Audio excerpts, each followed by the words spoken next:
aja ndadekke pikiran ngene iki. Ndang kandha sing prasaja wae apa sing mbok dadi unek-unekke pikirmu. Kula niku kantos jimbleng bingung. Dina-dina mung lemah-lemah, Pak. Apa kepengin rabi maneh? Ah ngoten niku nggih mboten nyauri. Nah kula niku repot. Wusananing wae ngoten. Ning kaya bapak ki mung meneng bae deloken to. Para kawula ana ing Karang Kadempel ki musah masih. Terus piye kahanane bapak minangka dadi tetuaning desa, minangka dadi lurah. Kok njur kaya mengkono kuwi terus piye bapak gembregah tangi. Nah, ngaten terus bapak mukandha wiyi. Ngaten niki kula matur ning makili bapak, nggih. Niki mengke kula mboten nambah-nambahi, nggih mboten ngirang-irangi. Iya Petruk. Le Petruk kelawan anakku Bagong. Nah sing teng riku nonton kula kalih Bagong. Wong gareng penggane ngoten nika.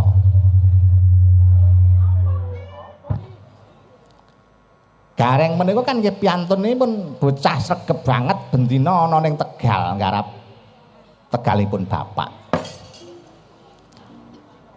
Ngene gareng Petruk kelawan kowe Bagong mangertenono ya tole yen to bapak kuwi wis 7 dina 7 bengi atine bapak kuwi susah. Bapak kuwi ora pengin piye-piye. Wah, bapak nceritake. Nalika semono bapak ana kayu mangan, jathukna uripe mulya, mukti wibawa mbau dendha. Wis ora kurang sembarang. Njur bapak duwe pilihan kepengin mudhun ning Arcapada tole. Njur kahanan kaya ngene iki. Bapak bingung, bapak ki terus piye? Nyawang deloken molah mubah musike para bendara-bendara sing ana papan dhuwur kae ngene.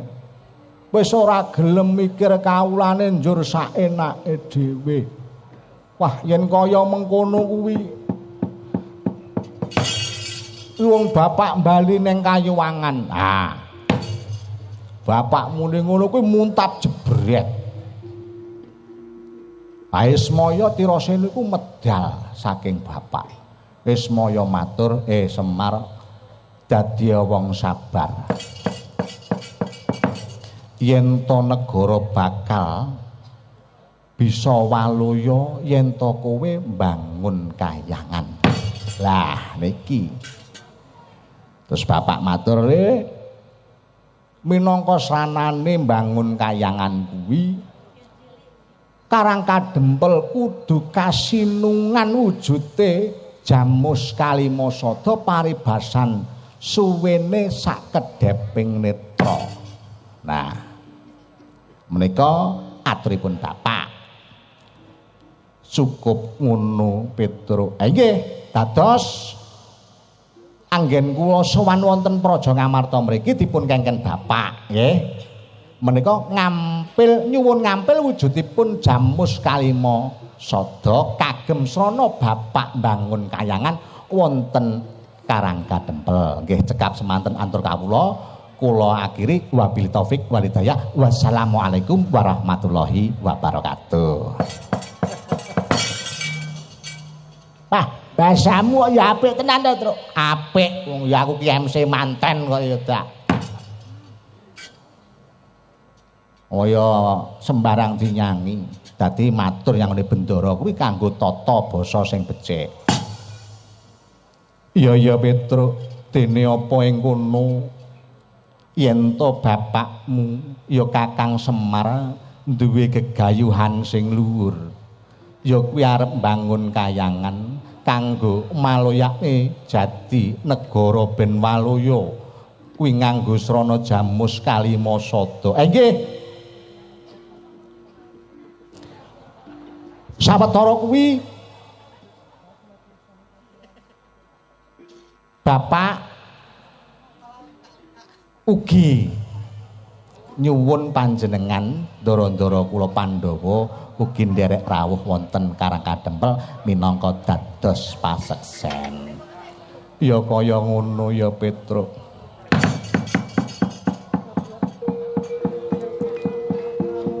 Kagiat resang kapirangu ore nengkul kinempit kampit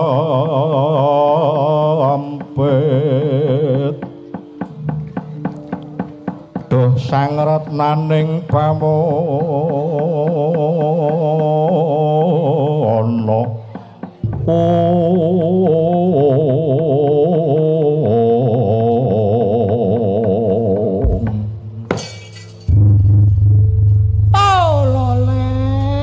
Semarante jepepek manyer-manyer gondal bisa buntut tempret kantil hawala ala cukra Anangger Prabu Puntadewa inggih bapa Premban dene apa nggonku Praptana Praja Ngamarata kene jembule pidak jempol kekarepan padha karepe sing dayone Semar Badranaya kang kongkonan ya kuwi putrane Petruk Kantong Bolong. Dene apa ing ngarep nggonku kepengin ngampil wujute Jamus Kalimasada kanggo tumbal Praja Ngastina. Jebule kono terus piye ngene iki? Inggih Bapa Premban. Mangertenana Petruk wonten dawuh Praja Ngastina kelawan bentaramu kuwi isih nak ndulur ya kabeh mang kudu dipikir inggih kula menika sesa-sesa ingkang kagungan ngene ya Petruk sing gedhe pangaporamu dene apa rawuhipun Bapa Premban Durna kelawan paman Patih Sekuni ana Praja Ngamarata semono uga kepengin ngayunke wujute Jamus Kalimasada kanggo tumbal Praja Ngastina kanggo ngluwari panandang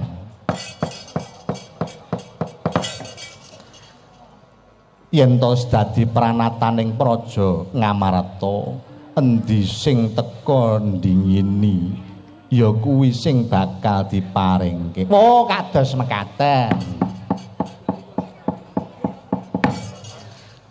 Pranatan teng Praja Ngamarata menika ingkang dingin utawi ingkang rumiyin dumugi wonten praja menika ingkang dipun riyenke. Iya Petruk Kantong Bolong. Ning samudarang nika nggih dipun itik-itik. Samubarang menipun digagas rumiyin. Yen to Jamus Kalimasada kaboyong wonten Praja Ngastina dipun damelaken tumbal. Ora wurung yen to tumbal menika kan namung dipendhem. Ha namung dipendhem, lha pun dipun pendhem boten kanging dipinakaken malih. Ha. Ning ya mangertenana Petruk. Yen to Praja Ngastina iki semono uga aku minangka dadi guru. Iso ora bisa kuwi kudu tak boyong mergo aku sing teko dhisik. Wis kosek to, gantian leh ngomong. Kabeh urung dijawab wis dhisiki. Kowe meneng ae Bagong. Lah sampean yo ngono kok. Ndara Puntadewa urung pengen pawangsulan sampe wis nyela-nyela. Iya Petruk, aku ngerti inggih semono semanten ugi Bapak Penemban. Petruk ing kono kowe kudu iso nrimo. Mboten saged trima kula. Kula mboten saged trima.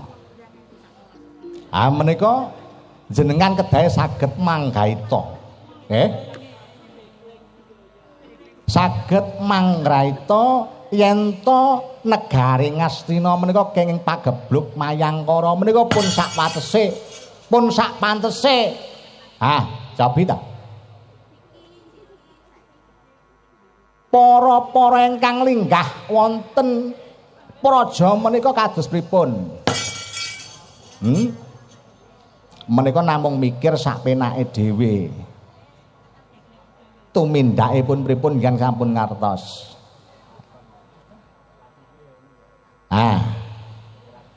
Jenengan kedah pamikir menika pranggaitanipun saged kedah landhep.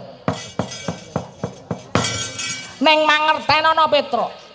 Para putraku Pandhawa, para putra Seswaku sing bisa dadi kaya ngono yen ora jalaran bapa penemban ki ora weleh mbel gedhek sawa. Anjenengan niku contone napa? Lah kae jenenge. Wi putra Seswaku sing gedhe dhuwur. Raden Werkudara pikantuk ya kuwi ngelmu sangkan paraning dumadi Pasedan Jati. Kayugung susuwe ngangin banyu Perwitasari mahaningipun suci. Alah nika sejatinipun panjenengan apus-apus.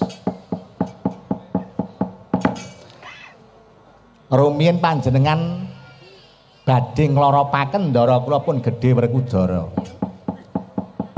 Jenengan alap patine. Iya bener kuwi mbiyen asine dijoroke. Kuwi asine pengen mateni ngarah patine. Samentara rumiyin ndara-ndara kula pun Pandhawa jenengan lebetake teng lebeting Sumurupa saya. Oh alah ora omongan karo kowe Gong. Bocah kok dijak omongan angel ora usah digarap.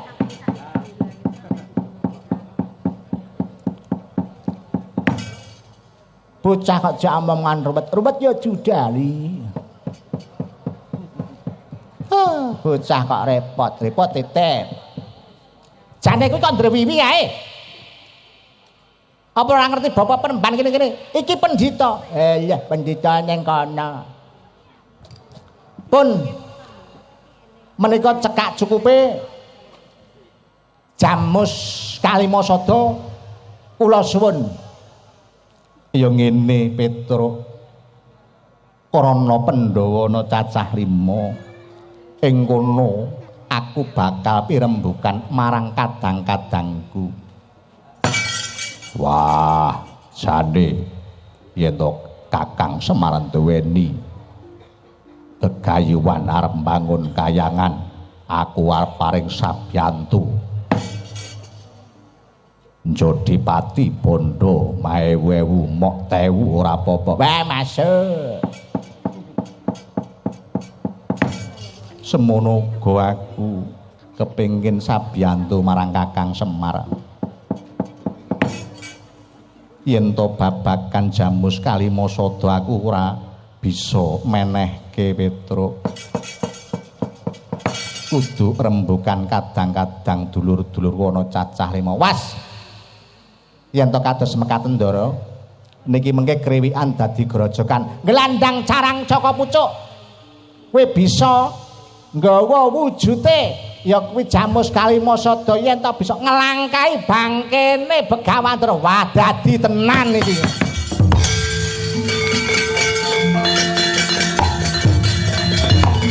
Wong wis tuwek dijak omongan sing becik malah kaya ayo metu jaba.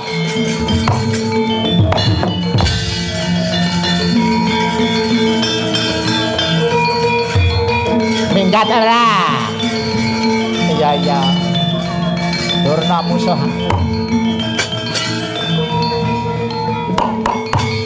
Ayo.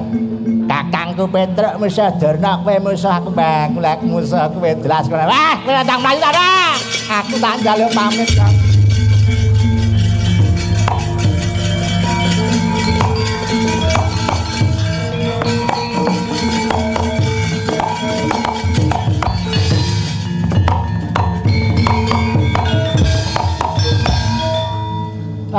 Kan apik wis. Ketok wis jam 11.